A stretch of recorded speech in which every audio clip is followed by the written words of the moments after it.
কালীঘাট মন্দির, সেখানে টাকা তোলা হয়েছে। কালীঘাট মন্দিরে যারা ফরেনার্স বা বিদেশিরা আসতে তাদের থেকে বিপুল পরিমাণ টাকা সংগ্রহ করা হতো, বিপুল পরিমাণ টাকা, লক্ষ লক্ষ টাকা প্রতি সপ্তাহ অন্তর অন্তর মমতা বন্দ্যোপাধ্যায়ের বাড়িতে পাঠানো হতো। রাম মন্দিরে এই কাণ্ড ঘটছে সেটা নিয়ে যদি সমালোচনা ওঠে, তাহলে তৃণমূল কংগ্রেসের আমলে মমতা বন্দ্যোপাধ্যায়ের হাত ধরে যেভাবে কালীঘাট মন্দির থেকে টাকা উঠেছে সেটারও একইভাবে সমালোচনা হওয়া উচিত। তৎকালীন রাজ্য সরকার তৃণমূল কংগ্রেস দ্বারা পরিচালিত, তারা মা কালীকেও রেহাই দেন। ধর্মকে ব্যবহার করে যেভাবে কালী মন্দিরকে অপবিত্র করা হয়েছে এই সিভিক ভলেন্টিয়ারের মাধ্যমে, সেটা নিন্দাজনক।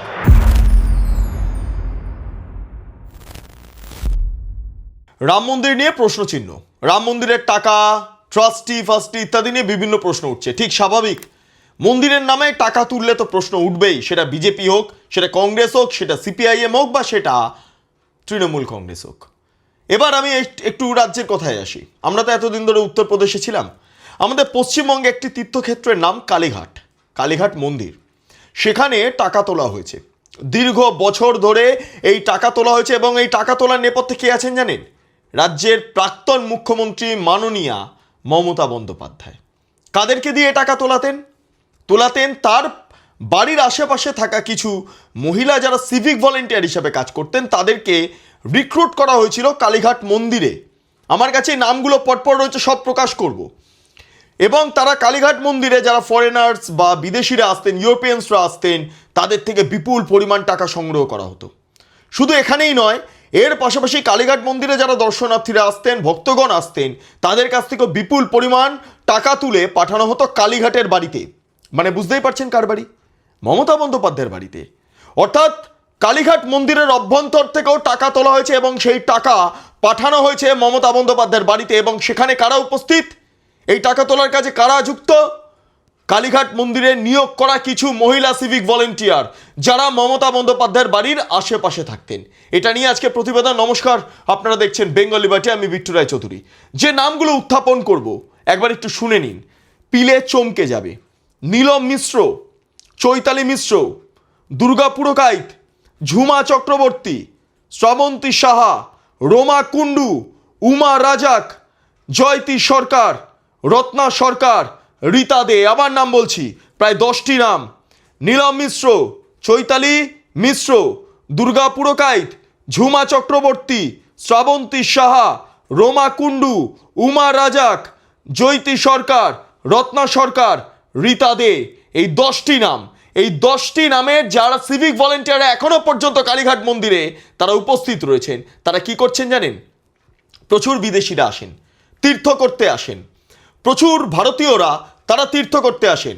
এবং পশ্চিমবঙ্গের বাসিন্দারা তো আসেনি, সেখানে কালীঘাট মন্দিরে তারা উপস্থিত হন, তারা প্রণামী দেন, কিন্তু তাদের থেকে বিপুল পরিমাণ টাকা তোলা হয়েছে। এতে লজ্জা কার জানেন? আমাদের পশ্চিমবঙ্গবাসী, আমরা যারা কালীঘাট মন্দিরের আশেপাশে বসবাস করি তাদের, আমরা যারা বাঙালি তাদের।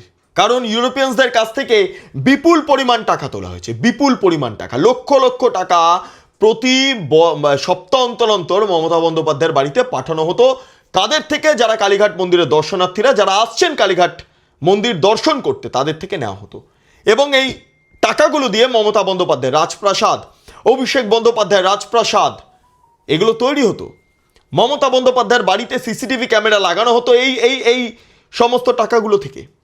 আপনারা ভাবা প্র্যাকটিস করুন কিভাবে এই টাকাগুলোকে লুট করা হয়েছে। আমরা রাম মন্দির নিয়ে প্রশ্ন করছি, স্বাভাবিকভাবে রাম মন্দির নিয়ে প্রশ্ন করার প্রয়োজনীয়তা রয়েছে, ঠিক একই সঙ্গে আমাদের নজর কালীঘাট মন্দিরেও রয়েছে।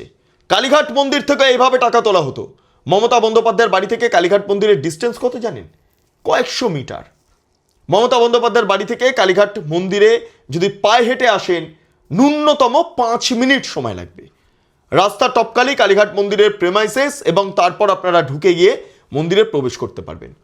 এবং যে সিভিক ভলেন্টিয়ারদের মোতায়েন করা ছিল না, এই যাদের নাম বললাম 10 জন, তারা মমতা বন্দ্যোপাধ্যায়ের বাড়ির আশেপাশেই থাকেন। এবং এই খবর পুলিশের তরফে দেওয়া হচ্ছে।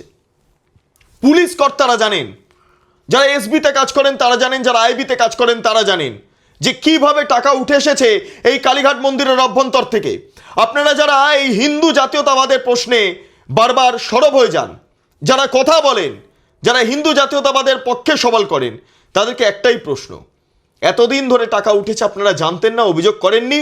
নাকি না মমতা বন্দ্যোপাধ্যায়ের ভয়তে, যেহেতু তিনি রাজ্যের মুখ্যমন্ত্রী ছিলেন, ফলে বলা যেত না? প্রশ্নটা এটাই। আমি আবারও বলছি, রাম মন্দিরে যে ঘটনা হয়েছে নিন্দাজনক ঘটনা, নিন্দাজনক ঘটনা। সেখানে রামের অপমান করা হয়েছে এবং যারা যুক্ত রয়েছেন রাম মন্দিরের কাজের সঙ্গে তারা কোনো না কোনোভাবে ব্যাকলি বিজেপি বা আরএসএস দ্বারা পরিচালিত হয়েছিল। রাম মন্দিরে এই কাণ্ড ঘটছে সেটা নিয়ে যদি সমালোচনা ওঠে, তাহলে তৃণমূল কংগ্রেসের আমলে মমতা বন্দ্যোপাধ্যায়ের হাত ধরে যেভাবে কালীঘাট মন্দির থেকে টাকা উঠেছে সেটারও একইভাবে সমালোচনা হওয়া উচিত। উচিত, দলমত নির্বিশেষে, ধর্ম নির্বিশেষে এই সমালোচনা হওয়া উচিত, কথা ওঠা উচিত। কালীঘাট মন্দির অত্যন্ত জনপ্রিয় একটি তীর্থক্ষেত্র। আমাদের পশ্চিমবঙ্গে যারা বাসীরা রয়েছেন তারা এমনভাবে কালীঘাট মন্দিরকে গোটা বিশ্বের দরবারে তুলে ধরেছেন, তার জেরে কালীঘাট মন্দির একটা তীর্থক্ষেত্র হিসাবে সবার সামনে উঠে এসেছেন। আমেরিকানস, ইউরোপিয়ানস, ল্যাটিন আমেরিকানসের প্রচুর মানুষ, বাসিন্দারা, আফ্রিকান, তারা আসেন কালীঘাট মন্দিরে। কালীঘাট মন্দিরের সৌন্দর্যায়নের জন্য মমতা বন্দ্যোপাধ্যায় তৎকালীন সময় তৈরি করেছিলেন স্কাইওয়াক। সে স্কাইওয়াক তৈরির জেরে আজকে নিচে যারা দোকানদার ছিলেন না, তাদের পেটে রুজি রুটির 12টা বেজে গিয়েছে, রুজি রুটির 12টা বেজে গিয়েছে। যাই হোক, সৌন্দর্যায়ন তো হলো, টাকা উঠবে না? এই কালীঘাট মন্দির লাগোয়া কালীঘাট থানাতে শান্তনু সিনহা বিশ্বাস পার্টি অফিস খুলে বসেছিলেন তৃণমূল কংগ্রেসের, সেটা আপনারা প্রত্যেকেই জানেন। কোথা থেকে টাকা উঠেছে সেটা আমরা অনুধাবন করতে পারছি, বুঝতে পারছি, ভাবতে পারছি, ভাবা প্র্যাকটিস করতে পারছি। মা কালীকেও রেহাই দিল না এই তৃণমূল কংগ্রেস, মা কালীকেও রেহাই দিল না। যদি কেন্দ্রের বিজেপি সরকার রামকে রেহাই না দেয়, সেই অভিযোগও যখন উঠে আসছে, এ রাজ্যের তৎকালীন রাজ্য সরকার তৃণমূল কংগ্রেস দ্বারা পরিচালিত, তারা মা কালীকেও রেহাই দেননি। সব জায়গায় খাবলানো, কবরস্থান থেকে টাকা তোলা, শ্মশান থেকে টাকা তোলা, কালী মন্দির থেকে টাকা তোলা, দুর্গা তীর্থ যেই মানে বিভিন্ন জায়গাতে সেই যেভাবে আমরা দেখেছি ইউনেস্কো সম্মান পেয়েছে দুর্গা হেরিটেজ সম্মান, সেইটার নাম করে ইন্দ্রনীল সেন তৎকালীন তত্ত্ব সংস্কৃতি প্রতিমন্ত্রী টাকা তুলেছেন ইউনেস্কোর নাম করে, দুর্গাপূজার নাম করে। অর্থাৎ ধর্মের নামে রাজনীতি তো চলেছে, সাম্প্রদায়িক অশান্তির বাতাবরণ তৈরি হয়েছে এবং এই ধর্মের নামে একের পর এক টাকাও উঠেছে। এবার এই টাকাগুলো উদ্ধার হওয়ার প্রয়োজনীয়তা রয়েছে।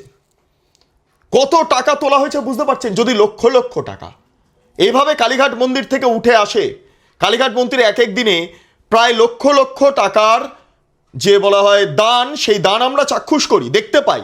মানুষ ভক্তি শ্রদ্ধা নিয়েই দান করেন, যে কারো ধর্মবিশ্বাস হতেই পারে। কেউ গরিবকে দান করেন, কেউ গরিবকে খাওয়ান, আর কেউ ঈশ্বরের নামে দান করেন। এটা মানুষের বিশ্বাস, নিজস্ব বিশ্বাস। কিন্তু সেই বিশ্বাসকে ভেঙে দিয়ে, টাকা তুলে, তোলাবাজি করে, লুট করে, ধর্মকে ব্যবহার করে যেভাবে কালী মন্দিরকে অপবিত্র করা হয়েছে এই সিভিক ভলেন্টিয়ারের মাধ্যমে, সেটা নিন্দাজনক, গর্হিত অপরাধ, ঘৃণ্য অপরাধ, এবং এর তদন্ত হওয়া উচিত। এর অবিলম্বে তদন্ত হওয়া উচিত এবং মমতা বন্দ্যোপাধ্যায়ের বাড়িতে কত টাকা ঢুকেছে তার একটা নির্দিষ্ট হিসেব রাখা উচিত।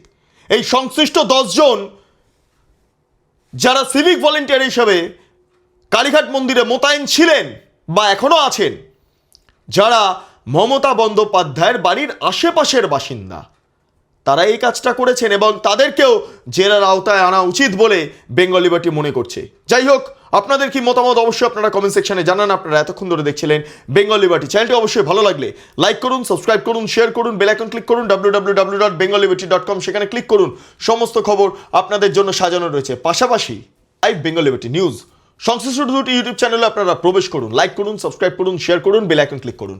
3টি social media handle, Bengal liberty Facebook, Bengal liberty x handle অর্থাৎ সাবেক টুইট, এবং তার পাশাপাশি বেঙ্গল লিবার্টি ইনস্টাগ্রাম। ভিতরে প্রবেশ করুন, ভাবুন, ভাবা প্র্যাকটিস করুন, স্বাধীন, কাঁচিহীন এবং গেরিলা সাংবাদিকতার পাশে দাঁড়ান। অসংখ্য ধন্যবাদ।